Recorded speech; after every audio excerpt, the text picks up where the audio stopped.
Hi everyone. Can you guys hear me? Yes.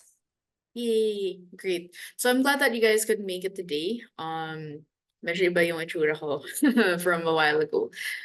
Change look. There are some of the pre-submitted questions, and for the people who've attended, medyo unahin natin yun. Kasi baka it's not top of mind for them. And then we'll go into these ones that were submitted through yung chat. So we do have some questions here, like from Paula. Sabi niya, what are the possible step-by-step process for my kids to apply for a student visa in New Zealand? So, in general, nagsistart talaga yung student process by choosing a course and an education provider. So, nagdedepende yun dun sa age ng kids. Kasi medyo iba yung process pagka younger sila. Some people don't realize this, pero kahit grade school, high school, pwede kasing aralin yun as international students. Pero if yung anak is, let's say for example, kakatapos lang ng K-12, they might want to do something na diploma or bachelor degree level. So dun usually yun nagsastart. And babalik tayo dun sa important to choose well kasi syempre yung plan naman hindi naman siya for 1 year lang. It really affects yung long-term prospects. So dun siya talaga magsa-start. After that, nandun na yung tsaka mo ayusin yung visa process. So I think we covered that kanina in the slide, so hindi ko na siya balik. But basically, start with yung admissions, the course selections, admissions part, and then tsaka ka mag-move on to yung visa, and then like travel planning na, like booking your tickets pag may visa na. Okay. So yung next question natin, let's answer this one from Ray June. So si Ray June says na ano yung care worker pathway and proper level of course to take based on my profile. So this really depends kasi on yung outcomes na gusto mo. So let's say for example, sobrang important sa'yo yung post-study work visa. You need to be choosing something that's at least level 8. Now, medyo ano yun, parang some people will not recommend the level 8 program kasi it's 1 year, pero may 1 year post-study work visa din yun. Kasi in the healthcare sector, medyo mas common yung tinatawag na mga level 4. So, it really depends kung ano yung very important, ano yung priority sa'yo in terms of doing the whole student visa thing. Kasi if you only want to achieve yung, kunwari, to meet yung sector agreement requirements, to qualify for that, pwedeng sapat na yung level 4. But if you want na may post-study work visa ka din, you should be around at least level 8. So, I hope that answers yung question na yun. From Cass, sabi niya, how much would it cost to study a master's degree in New Zealand? So, we covered this as a range kasi malaki yung range ng tuition fees and most of yung pera na kailangan mo for the move really goes to yung tuition fees. So, right now, siguro yung parang bang for the buck that ino-offer nung isa sa mga schools that we work with, naka-promo kasi sila for the Philippine market. So originally, yung 1.5 years nila na master is around 39,000. Naka-discount siya to around 32,000 for the whole program. So that's 32,000 NCP. So if we're looking at that in terms of cost, pagpalagay na natin 32,000, that's around 1.12 million, 1.12. So, isipin mo na medyo realistically, at least ganun kalaki yung tuition fee na i-cover mo. There are some courses that might be a bit cheaper. Yung, let's say for example, there is a 1-year master's by research. But then, research kasi yun na degree. So, hindi marami masyado yung will meet yung entry requirements niya and yun yung hilig. Kasi parang sumisis ka lang talaga ng isang taon. Pero meron still na okay yun for them kasi meron talaga silang research background and then yun yung isang example na merong unlimited work rights. So my question si Leonie, do I need to take IELTS for a student visa? So in general, you are gonna have to meet yung English language requirements ng schools. So hindi siya necessarily IELTS. There are other tests na pwedeng i-take. Pero yung IELTS academic is one of them. Isang pinaka-common amongst yung clients namin is yung PTE academic. Mas less intimidating siya for many people. We have a question from Gabriel. Do I still have a chance for 51 years old student visa pathway? So we actually have somebody excuse me, who is in their 50s. And what you need to know is kung mag-residence kayo, yung cap kasi ng age for residence for a lot of yung mga employment-based na residents is 55. So technically, kaya pa naman siya sa 51. But expect mo siya, let's say, if you study for 1 to 1.5 years, you don't have a lot of time para mag-qualify pa. That's one of the reasons why if you're at this age, talagang kino-consider na namin yung masters. Kasi in the new residence point system, how it works is yung 6 points that you need, you can get 5 from your masters and then 1 year of skilled work experience in New Zealand. Pero syempre, nandun pa rin yung risk na if hindi mo makuha yung skilled employment in New Zealand in time, hindi marami yung wiggle room mo kasi may 55 na age limit. Okay, so the next question from Faye, sabi niya, what's the agency's success rate of students transitioning to resident status? So this is a very good question kasi it's one thing, diba, we talked about yung wala kaming declines for students, but it's also another thing kung nakukuha ba nila yung outcomes na gusto nila. It is a bit of a complicated question kasi hindi lahat ng students are necessarily want to migrate. So for example, ako, diba, I took yung graduate diploma ko, but I didn't actually make the move. But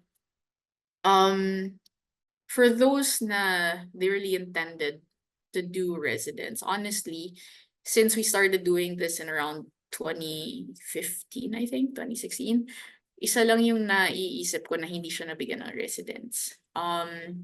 And he was also somebody who didn't want to work with us after. Kaya hindi namin na-keep in touch. But apart from that, honestly, yung clients that still keep in touch with us, we've really managed to bring them to residence. In recent years, medyo mas mahirap siyang i-test kasi yung pandemic, diba? So, nagbukas lang talaga yung borders in 2022. So, most of yung more recent students, nag-aaral pa sila. So, patapos pa lang sila ng course. But, yung those earlier ones na yung pumasok like at the tail end ng pandemic, actually yun, in-apply na namin sila ng residence even before mag-graduate kasi nag-qualify na yung family. So, we also have people na hindi kami yung naggawa ng student visa nila, and then kami yung gumawa ng residence. So I hope that gives you a bit more of an idea of yung success namin with yung students transitioning to residence. Si Christiansen, sabi niya, how much do I need to study in New Zealand? This really depends on the course that you choose. Depende rin kung magsasama ka ng dependents. Pero yun, like we mentioned, if you're taking a master's, expect mo tuition pa lang, gagastos ka ng at least 1.1 million pesos. So we have a question here from Jose. Is there a visa or employer sponsorship program for New Zealand that will be a path to PR? So, meron talaga na employment-based ways to get residence. So there are we actually do have clients na the very first visa they apply for New Zealand is a resident visa.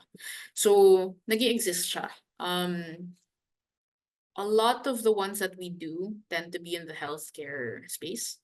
So usually yan yung mga may rehistro yung work nila. So that might be like a nurse, for example, kunwari Singaporean nurse, possible yun mag-qualify directly for residents, occupational therapist, We also see people in the IT sector na pwede rin sila mag-qualify directly for residence.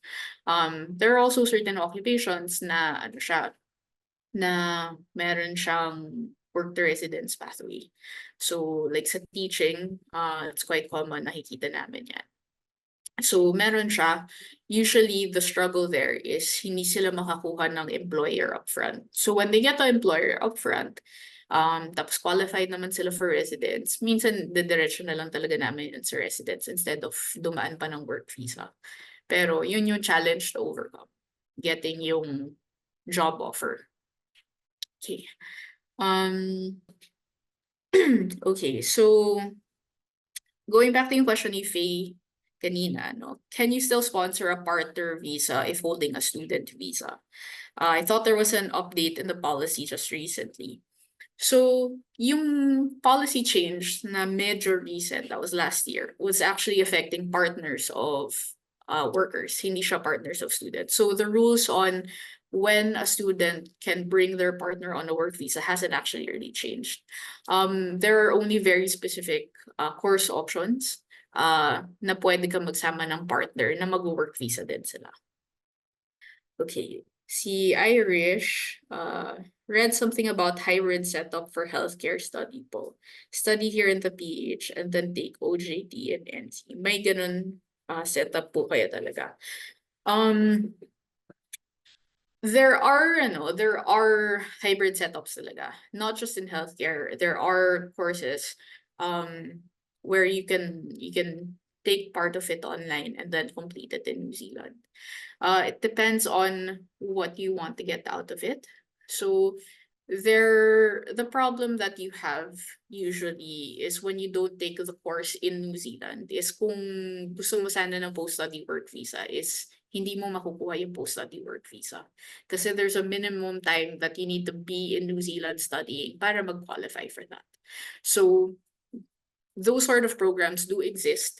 Pero check mo lang kung makukuha mo yung thing na gusto mo out of it. Kasi syempre, yung iba, medyo reluctant sila na magbayad ng ganun kalaki. Kasi even if it's online, hindi siya ganun kamura. No? So, it's still a big investment. Tapos, wala ka rin work visa na kukuha after graduation. So, if for example, for OJT lang, very short term, yung pwede mong makuha work visa for that. So, it might not give you the advantage na you're hoping to get after yung pag-aaral. If you are, if kaya ng budget, I would recommend na you do the course na lang in New Zealand. Kasi there are healthcare courses na even at level 4, there are some that will come with part-time work, right? So pwede ka mag-work doon, like in the healthcare sector, habang estudyante ka pa.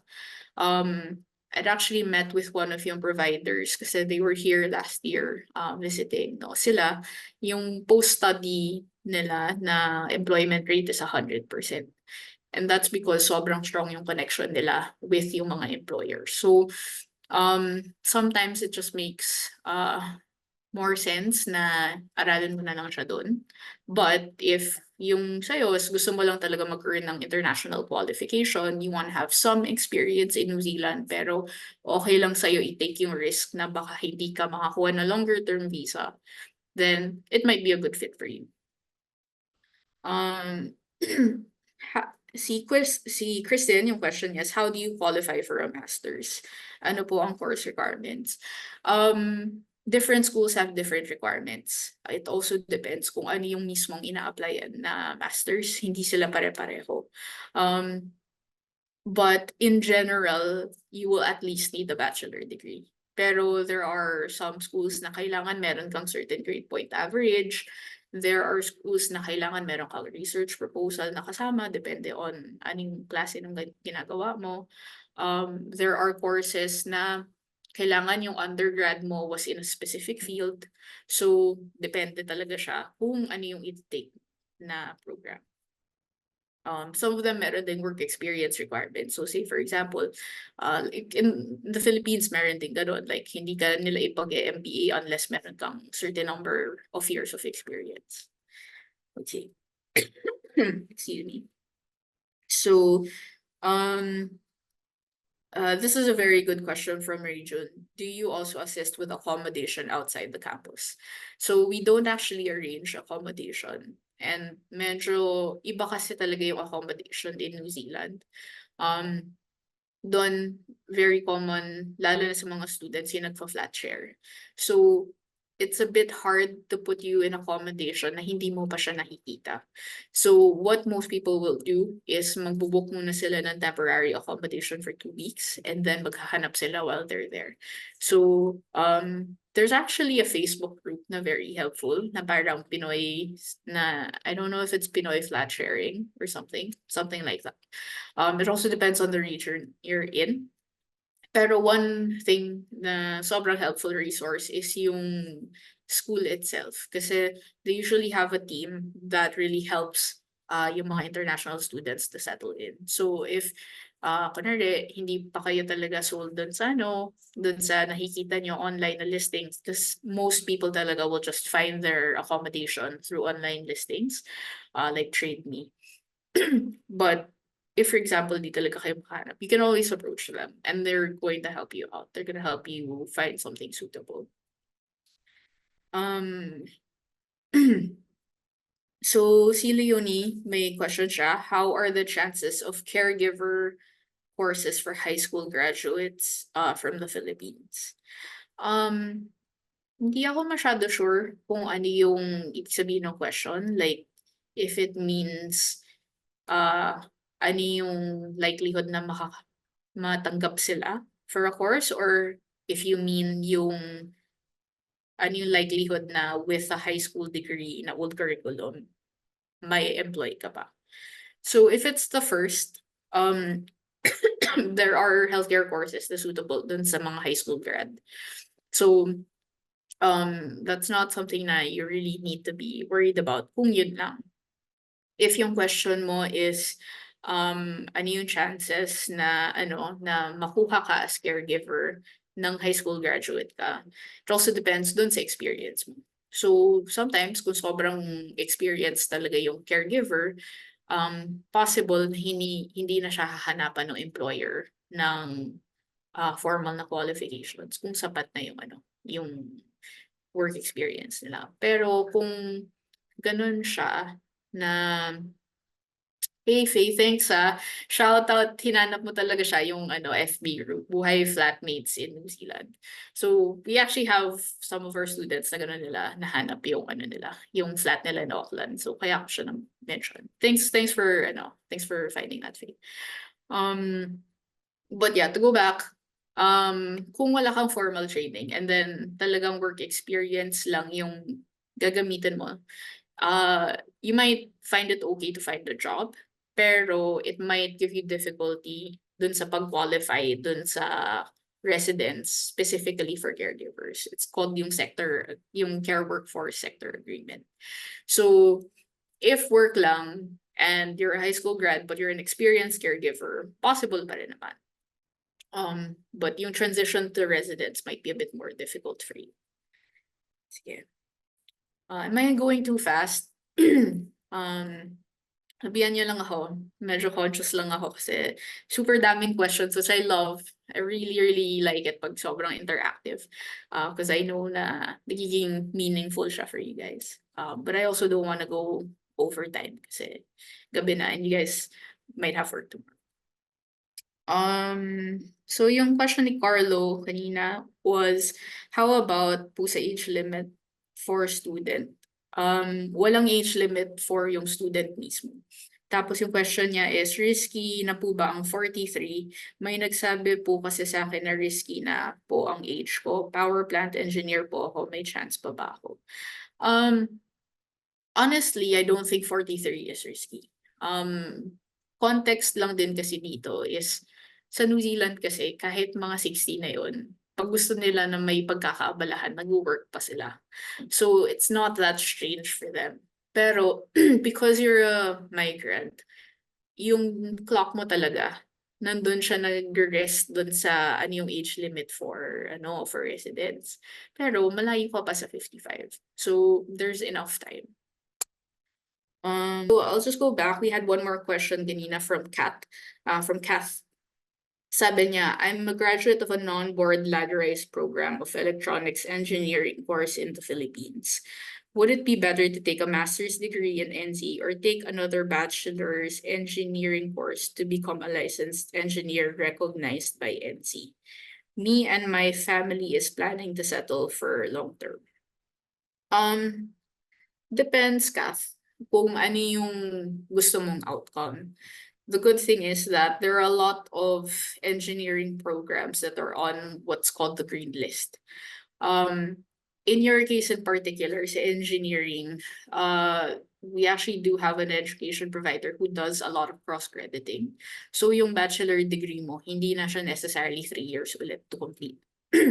So that could be a good way, lalo na if what you want is yun nga, yung parang the recognition with yung ENZ, Engineering New Zealand. There are some engineering programs.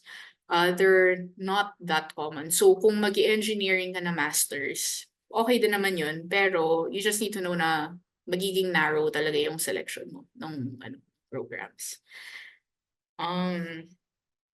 We had a question here from Kristen.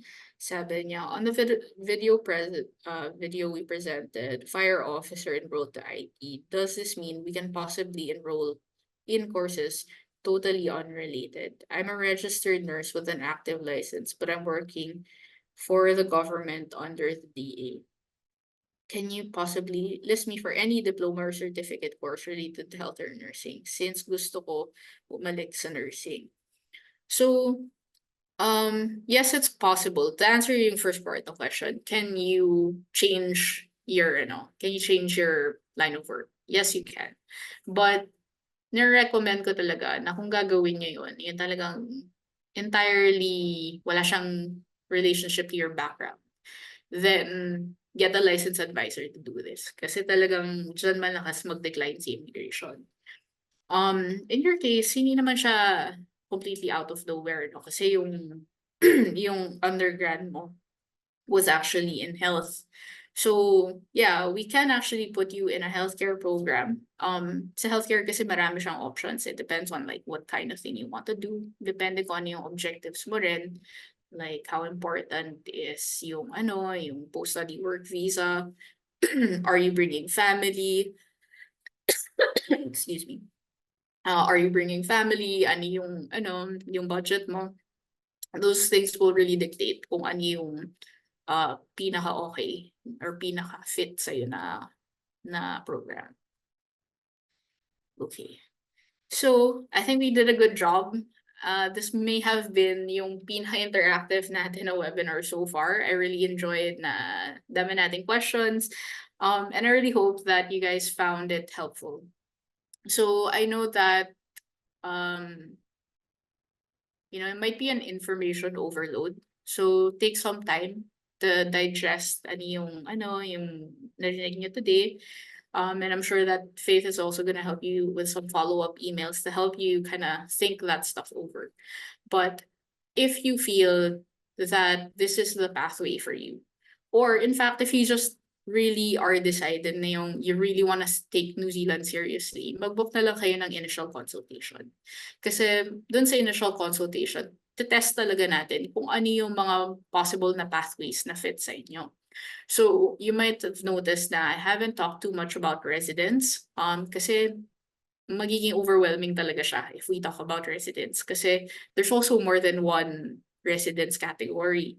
So when we do the initial consultations, medyo na-filter out na natin kung ano yung talagang hindi naman relevant sa inyo para hindi na siya nag-clutter dun sa brain space ninyo. Si Leonie, she asked, is the consultation online or in the office? So we do these online. We do them via Zoom or Google Meet. Default tablet is Zoom. We do face-to-face ones, but may call-out fees kami. So they tend to be more expensive. Kaya most people will just opt to do an online consultation. Benson, I'm based in the Philippines. So yung background ko, I used to work for Immigration New Zealand. Dun sa office nila both in Manila, and then I went to Bangkok. And then dito sa Manila, yung last role ko, I was actually managing half of the office. So I used to be an immigration manager, and part actually ng portfolio ko yung students.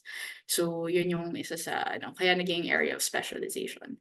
But I am licensed in New Zealand. So yung immigration advisor license is issued in New Zealand and it's still valid. So ayun. If you guys don't have any questions, I'd like to just call it a night so you guys can rest. Faith, do you have any Thank you for watching. That was Seizing Opportunities, New Zealand Student Pathway Q&A. If you want to participate in events like these live, register for our monthly webinars over at our Facebook page. Or, if you decided to take New Zealand seriously and want to know all your options before making big decisions, you can book a personalized consultation through coruph.setmore.com. Muli, maraming salamat sa panonood ng video na ito.